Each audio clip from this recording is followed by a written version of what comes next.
வணக்கம். பரபரப்பு மீடியா செய்திகளுக்காக நான் நிரோஷன். சிரியா அசாத்தின் ஆட்சியில் இருந்தபோது அசாத்தின் உற்ற நண்பர்களாக இருந்தவர்கள் ரஷ்யாவும் ஈரானும். அசாத்தின் ஆட்சி கவிழ்ந்தபின் சிரியாவிலிருந்து ஈரானிய படைகள் வெளியேறிவிட்டன. ரஷ்ய படைகள் வெளியேறிக் கொண்டிருக்கின்றன. இந்த இருதரப்பும் வெளியேற வடக்கு சிரிய நகரத்தில் அமெரிக்க படைகள் ஒரு புதிய இராணுவ தளத்தை உருவாக்கி வருவதாக கூறப்படுகிறது. இந்த வடக்கு சிரிய நகரத்தின் பெயர் கோபானி. கோபானி என்ற பெயரை ஞாபகத்தில் வைத்துக் கொள்ளுங்கள். காரணம், இது இனி செய்திகளில் பலமாக அடிபட போகிறது. இங்கு அமெரிக்காவுக்கு முன்பு ஒரு இராணுவ தளம் இருந்தது. அந்த தளத்தில் அமெரிக்க இராணுவம் மட்டுமல்ல, நட்பு நாடுகளின் இராணுவங்களும் இருந்தன. பிரதானமாக பிரிட்டிஷ் இராணுவம், அது தவிர பிரெஞ்சு, ஜெர்மன் மற்றும் இத்தாலிய இராணுவங்களும் இருந்தன. பின்னர் தளம் கைவிடப்பட்டது. கோபானியை கைவிட்டு 6 ஆண்டுகளுக்கு பின்னர் இப்போது அதே தளத்தை அமெரிக்க இராணுவம் பெரிதுபடுத்தி கட்ட திட்டமிட்டுள்ளது. சிரியாவில் ரஷ்யா மற்றும் ஈரான் ஏற்படுத்திய வெற்றிடத்தை அமெரிக்கா நிரப்பப் போகிறது.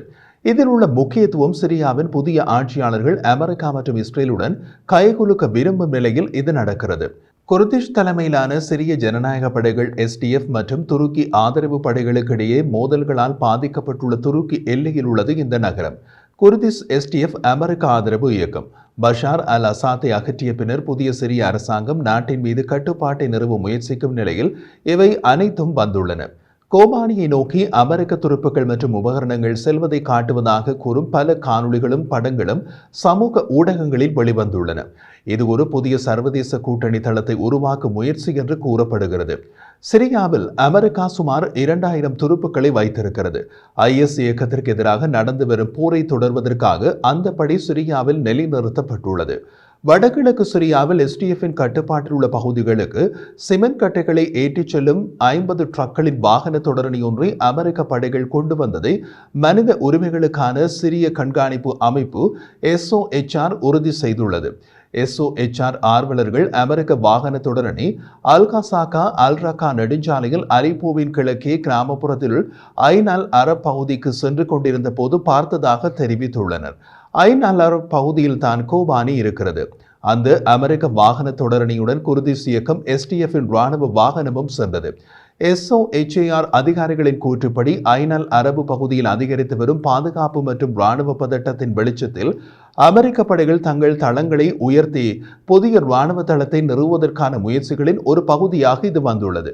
கோபானியை நோக்கி சென்று வாகன தொடரணியில் முன்கூட்டியே தயாரிக்கப்பட்ட அறைகள், கண்காணிப்பு கேமராக்கள், சிமெண்ட் தொகுதிகள், எரிபொருள் டேங்கர்கள் மற்றும் தோண்டும் இயந்திரங்கள் உட்பட தளவாட வலுவூட்டல்கள் உள்ளன. பாதுகாப்புத்துறை வட்டாரங்களின் கூற்றுப்படி தோண்டுதல் மற்றும் துளையிடுதல் பணிகள் நாளை தொடங்கும். மேலதிக துருப்புக்கள், ஆயுதங்கள், கவச வாகனங்கள், ரேடார்கள் மற்றும் விமான எதிர்ப்பு ஏவுகணை போன்ற அதிக இராணுவ வலுவூட்டல்கள் கொண்டு வரப்படும். SDF சார்பு வடக்கு சிரிய செய்தி ஊடகம் நோர்த் பிரஸ் வெளியிட்ட தகவலில், வடக்கு சிரியாவில் கோபானி நகரில் அமெரிக்கா தலைமையிலான உலகளாவிய கூட்டணி ஒரு இராணுவ தளத்தை நிறுவ தொடங்கியது என்று தெரிவித்துள்ளது. கோபானி நகர மையத்தில் கூட்டணியின் தளத்திற்கான மையத்தளமாக ஒரு ஹோட்டல் நியமிக்கப்பட்டுள்ளது. 2018ஆம் ஆண்டு அமெரிக்க இராணுவம் கோபானி பகுதியிலிருந்து வெளியேறிய பின்னர் அமெரிக்க விமானப்படையின் 2 F-15E விமானங்கள் வடக்கு சிரியாவில் செயலிழந்த சிமெண்ட் தொழிற்சாலையை 2019ஆம் ஆண்டு அக்டோபர் 16ஆம் தேதி தாக்கியதாக அமெரிக்க இராணுவம் அறிவித்தது. காரணம், அந்த சிமெண்ட் தொழிற்சாலையை IS இயக்கம் கைப்பற்றி தமது தளமாக மாற்ற முயன்றது. அந்த சிமெண்ட் தொழிற்சாலை ஐன் இஸ்ஸா மற்றும் கோபானி நகரங்களுக்கு இடையே மிகவும் மூலோபாய M4 நெடுஞ்சாலையில் அமைந்துள்ளது. அமெரிக்கா கோபானியை விட்டு வெளியேறிய பின்னர் ரஷ்ய படைகள் சிமெண்ட் தொழிற்சாலையை கைப்பற்றி தமது தளமாக மாற்றியது. அசாத் வெளியேற்றத்தை அடுத்து சிரியாவிலிருந்து ரஷ்யா தமது பெரும்பாலான துருப்புக்களை வெளியேற்றும் வரை ரஷ்ய படைகள் அங்கேயே இருந்தன. இப்போது அங்கு யாரும் இல்லை. அமெரிக்க இராணுவம் அந்த ரஷ்ய தளத்தையும் பயன்படுத்திக் கொள்ளலாம். இது ஒரு பிரச்சனையான பகுதி மற்றும் இனியும் போர் நடக்கக்கூடிய பகுதி. அது ஏன் என்பதை எளிமையாக கூறிவிடுகிறோம். அடுத்து வரும் நாட்கள், வாரங்கள் நடக்கப் போகும் மோதல் புரிய வேண்டும் என்றால் இந்த விஷயம் புரிய வேண்டும். சிரியாவின் 25% பகுதி குர்திஷ் இயக்கம் SDFின் கட்டுப்பாட்டில் உள்ளது. அவை வடக்கு சிரியாவில் உள்ளன.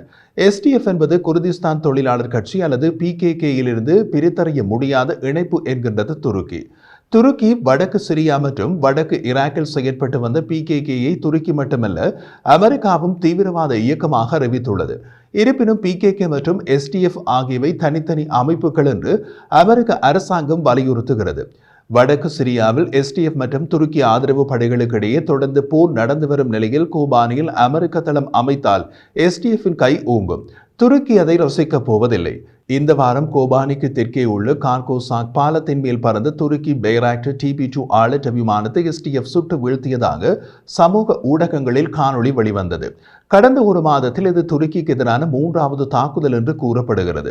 துருக்கி ஆதரவு படைகள் திஷ்ரீன் அணைக்கட்டு மற்றும் கராகுசாக் பாலம் மீது தாக்குதல்களை அதிகரித்துள்ளதாகவும் கூறப்படுகிறது.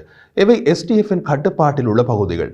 சிறிய நகரங்களான கோபானி, அல்ட்ராகா மற்றும் மன்பிச் போன்ற முக்கிய பகுதிகளை இணைக்கும் M4 நெடுஞ்சாலை என்ற சர்வதேச வர்த்தக பாதையில் உள்ள கராகுசாக் பாலம் ஒரு முக்கியமான இடம். வடக்கு சிரியாவில் தளவாடங்கள், வர்த்தகம் மற்றும் பாதுகாப்புக்கு M4 நெடுஞ்சாலை மிகவும் முக்கியம். அதை SDF இயக்கத்திடமிருந்து கைப்பற்ற துடிக்கின்றன அங்குள்ள துருக்கி ஆதரவு இயக்கங்கள். திஷ்ரீன் அணைக்கட்டின் முக்கியத்துவம் SDFின் கட்டுப்பாட்டில் உள்ள சிறிய நகரங்களான அலிப்போ, டெய்ரெசோர் மற்றும் அல்ஹசாகா உட்பட வடக்கு சிரியாவின் பெரிய அளவிலான பகுதிகளுக்கு திஷ்ரீன் அணைக்கட்டு மின்சாரம் வழங்குகிறது. திஷ்ரீன் அணைக்கட்டை SDF இழப்பது பிராந்தியத்தின் உள்கட்டமைப்பு மற்றும் பாதுகாப்புக்கு பேரழிவு விளைவுகளை ஏற்படுத்தும். கோபானிக்கு தென்மேற்கே 30 மைல் தொலைவில் உள்ள மன்பிச் நகருக்கு அருகில் SDF மற்றும் துருக்கி ஆதரவு படைகளுக்கும் இடையே போர் தொடர்கிறது. துருக்கி ஆதரவு இயக்கமான சிரிய தேசிய இராணுவத்திற்கு எதிராக மன்பிச் அருகே எதிர் தாக்குதலை SDF அறிவித்தது. இப்படியான முருகல் உள்ள ஒரு இடத்தில் தான் அமெரிக்கா பெரிய அளவிலான இராணுவ தளத்தை அமைக்கப் போகிறது. அதன் அர்த்தம் வடக்கு சிரியாவில் போர் சூடுபிடிக்கப் போகிறது.